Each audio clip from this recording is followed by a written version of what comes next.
Hello! இன்றைக்கி நம்ம சிவப்பு சோள இட்லி எப்படி ரொம்ப சாஃப்டாக ஃப்ளஃபியாக செய்கிறதுன்னு பார்க்க போகிறோம். இது நல்ல ப்ரோட்டீன் ரிச் ஃபுட். கண்டிப்பாக நோட் பண்ணி வச்சுக்கோங்க. ஃப்ரெண்ட்ஸுக்கும் ஷேர் பண்ணுங்கள். இதுக்கு 1 கப் இட்லி அரிசிக்கு 3 கப் சிவப்பு சோளம் எடுத்திருக்கேன். அதை நல்லா கழுவிட்டு சுத்தமாக தண்ணி டிரான்ஸ்பரண்ட்டாக தெரிகிற அளவுக்கு வாஷ் பண்ணிவிட்டு ஊற வச்சுக்கோங்க. அதே கப்பில் 1 கப் அளவுக்கு உளுந்தும் வெந்தயமும் 1 டீஸ்பூன் ஆட் பண்ணி தனியாக ஊற வச்சுக்கிறேன்.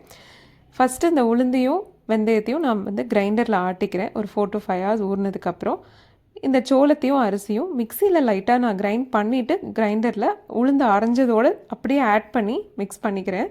அதோட உப்பும் ஆட் பண்ணி நல்லா கலந்து விட்டு 8லேருந்து 9 மணி நேரம் நல்லா புளிக்க விடுறேன். அதுக்கப்புறம் துணி போட்ட இட்லி பாத்திரத்தில் இட்லி பண்ணி எடுத்துக்கோங்க. ரொம்ப சாஃப்டாக ஃப்ளஃபியாக கிடைக்குங்க. பனிக்காலமாக இருந்தால் 10லேருந்து 11 மணி நேரம் ஆகும். அதுக்கு நீங்கள் மேலே ஒரு பாத்திரம் கவர் பண்ணி வச்சு புளிக்க விட்டிங்கன்னா சீக்கிரமாக புளிச்சிரும். இது ரொம்ப டேஸ்டியான ரெசிபி. நார்மல் இட்லிலேருந்து ஒரு டிஃப்ரென்ஸும் இருக்காது. செம்ம சாஃப்டாக இருக்கும். இது நீங்கள் சாம்பார் இட்லியாகவும் சாப்பிட்லாம், சட்னியோடையும் மிக்ஸ் பண்ணி சாப்பிட்லாம். ரொம்ப நல்லாயிருக்கும். ட்ரை பண்ணி பாருங்கள். Healthy eating.